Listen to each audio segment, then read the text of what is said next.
Bien, y gracias por acompañarnos en la señal de éxitos. Pasadas las 7 de la mañana, si recién se incorpora, deje que le diga que llegamos desde Caracas a todo el país a través de nuestras emisoras, de nuestro circuito. Transmitimos a través del canal 990 de Simple TV, también a través de mundour.com y de nuestras aplicaciones en video. Mire, este fin de semana se cumplieron 2 meses de la elección presidencial del 28 de julio. Bueno, con todas las reacciones ya conocidas, reacciones nacionales, reacciones internacionales, que hemos visto a diario, con toda la respuesta del Ejecutivo en funciones, con todas sus consecuencias, y agregue usted esa polémica, para muchos inoportuna, carta de Enrique Capriles la semana pasada denunciando renunciando a la dirección del partido. 2 motivos para conversar hoy con Ángel Medina, dirigente de Primero Justicia. Ángel, bienvenido. ¿Cómo estás? Saludos, Román. Gracias por la invitación. Mira, pregunta similar le hacía yo la semana pasada a Jorge Botti. La del 28, te pregunto, Ángel, ¿fue una elección que sirvió como esperábamos, como ilusionábamos, para destrabar el tablero político, el económico, el social? Mira, han pasado 2 meses, el 28 de julio, una elección presidencial que además pasa a ser otra elección más que en vez de servir para resolver las diferencias que hay en la sociedad, lo que ha hecho es profundizar aún más la crisis. Acordémonos que Venezuela ha rodado muchísimas elecciones en los últimos 6, 7 años, y cada vez que hay una elección, en vez de resolverse los conflictos, la respuesta de esa elección es que se profundiza el conflicto. Pues esta no ha sido distinto, la del 28 de julio, la elección presidencial, lo que ha hecho es profundizar el conflicto. ¿Por qué te lo digo?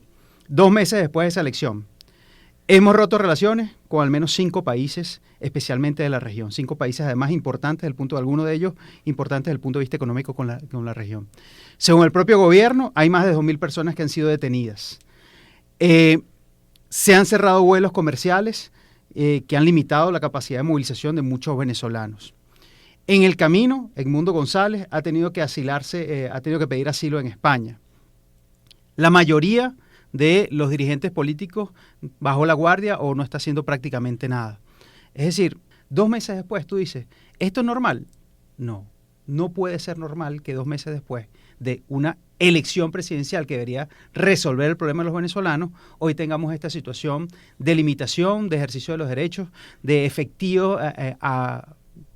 quizás afectación a la vida económica y social del país. Es decir, esto no es normal y por tanto lo que te señala es que el sistema político no está funcionando en Venezuela. Y esta elección del 28 de julio lo que hizo fue ratificar eso, que no están funcionando y las instituciones tampoco están haciendo el deber que tienen que hacer, sobre todo para los ciudadanos. Nos acompaña Ángel Medina, dirigente de Primero Justicia. Ángel, ¿qué hemos tenido también en estos 2 meses? Pues muchos comunicados, muchas posiciones, el asomo de nuevas sanciones, también es cierto, porque lo ha hecho Estados Unidos. El nombre de Venezuela muy presente en la Asamblea General de la Organización de las Naciones Unidas, reconocimientos, no reconocimientos. Y al final es lógico que el ciudadano diga, ajá, ¿y? Claro, porque el problema básico de lo que está sucediendo es que hay una dinámica internacional que está apuntando o está volviendo los ojos otra vez, porque esto no es nuevo, volviendo los ojos a Venezuela, está preocupándose y ocupándose de Venezuela. Pero a la vez que tiene que preocuparse de Medio Oriente y de Ucrania y de la situación en Yemen y en Siria. Todo el conflicto global que hay, pero no nos vayamos tan lejos, vayamos a la propia región. Cuando tú ves los esfuerzos que están haciendo prácticamente todos los presidentes de América Latina se han pronunciado a favor o en contra o han tenido opinión sobre el tema venezolano. Pero lo que tú estás viendo allí es que la región está preocupada de lo que pasa en Venezuela, por temas migratorios, por temas de estabilidad económica, por temas de desarrollo regional, por temas de mantener lo que se ha dicho hace muchos años, que Latinoamérica debería ser un territorio de paz. Pues todo eso preocupa a distintos mandatarios. Algunos han hecho y algunos están ofreciendo soluciones, otros más bien están criticando lo que está pasando, pero otros están respaldando incluso a Maduro, pero lo que se está viendo claramente es la preocupación sobre el tema venezolano. Ahora, ¿esa dinámica internacional tiene efectos directos a la vida de nosotros que estamos aquí en Venezuela? No, y ese es el gran problema. El gran problema es cómo hacemos para que en Venezuela también se produzca un proceso que permita esto que te estoy diciendo, que el sistema político empiece a servir, y empiece a servir para quienes más lo deseamos que sirva, para los ciudadanos. Claro. Hoy estamos cada día más lejos de ser ciudadanos. Ángel, hablas de proceso. ¿Qué margen de maniobra tiene la oposición? Es decir, ¿hay alguna mesa, hay alguna instancia, hay algún escenario de diálogo, de negociación abierto en este momento, aunque no se pueda decir dónde o entre quiénes? ¿Tú tienes conocimiento de algún esfuerzo actualmente medianamente serio? Lamentablemente no. ¿No tienes conocimiento o no existe? Lamentablemente no tengo conocimiento y no creo que exista en este momento un espacio donde pueda abrirse canales de negociación. Siempre es bueno abrir canales de negociación, eso sí.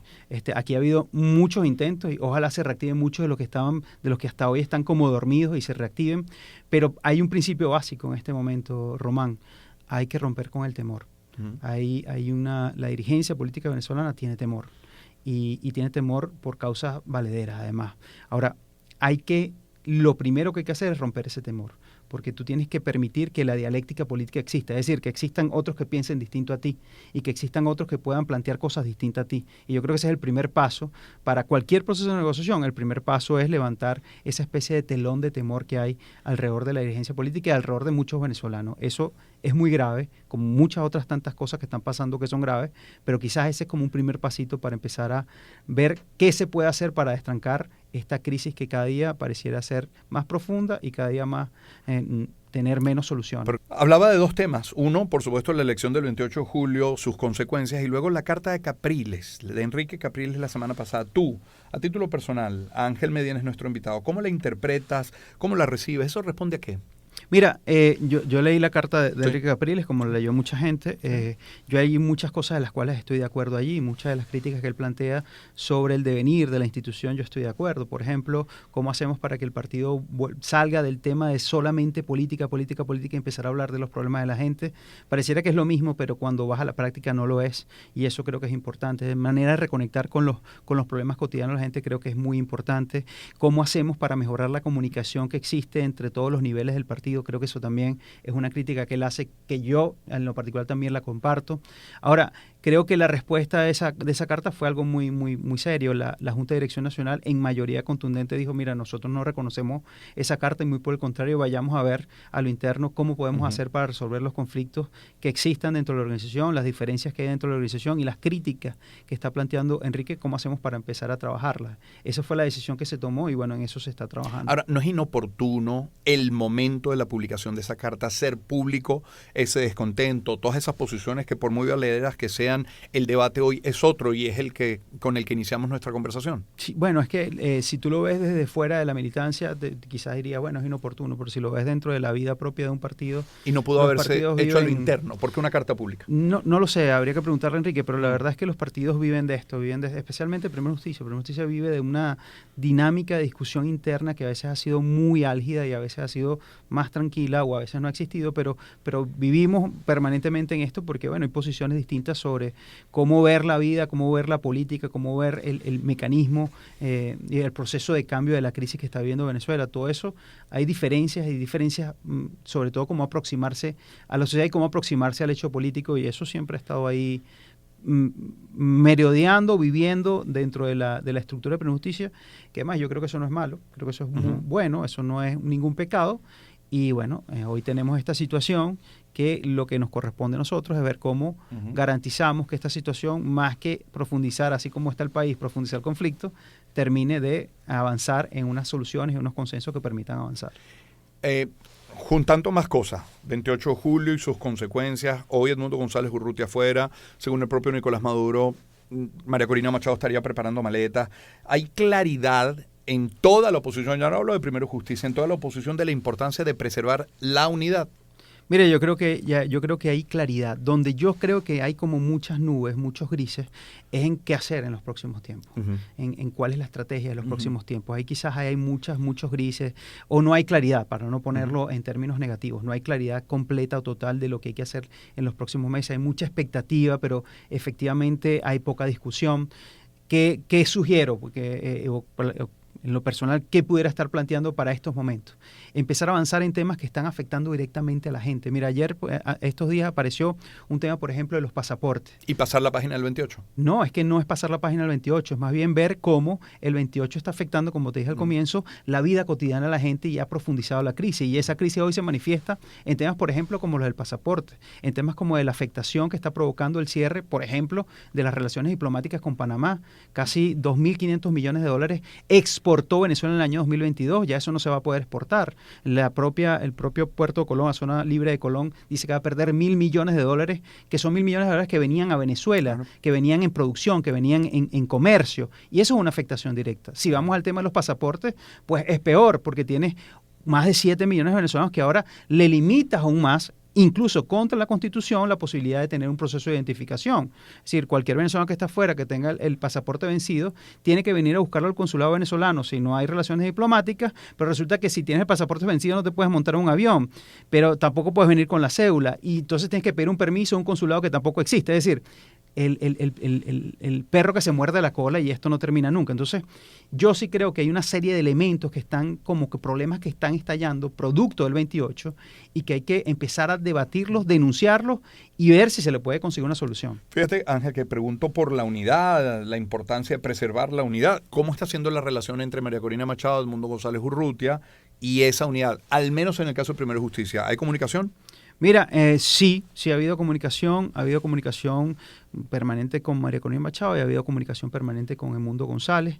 Quizás más que el tema de que si hay comunicación o no, es las interrogantes de, bueno, ¿ahora qué viene? Uh-huh. ¿Ahora qué vamos a hacer? ¿Ahora qué es lo que toca? ¿Ahora cuál es el plan que nos permita avanzar a todos en conjunto? Y eso quizás es una respuesta que en principio debería dar la que ha liderizado todo este proceso, que ha sido María Corina Machado, y después el propio Edmundo González, que ahora está fuera y está cumpliendo un rol de carácter internacional. Pero ¿cómo eso tiene un asidero en Venezuela? ¿Quién llama para preguntar qué vamos a hacer? ¿Llama María Corina a Primero Justicia o Primero Justicia llama a María Corina? Yo creo que cuando tú estás, por ejemplo, como un chat, una cosa, no es quien llame, es quien escribe, quien conteste, y quien escribe y quien conteste. Eso ha pasado, y ha habido llamadas de lado y lado, y ha habido llamadas para todo, en ambos sentidos, para ver, porque la comunicación tiene que ser permanente. Hablando de ese cambio y de cambio permanente, Ángel, María Corina ha hablado de reinventar la táctica, la dinámica, a través de actividades pacíficas siempre, con esta figura de los comanditos.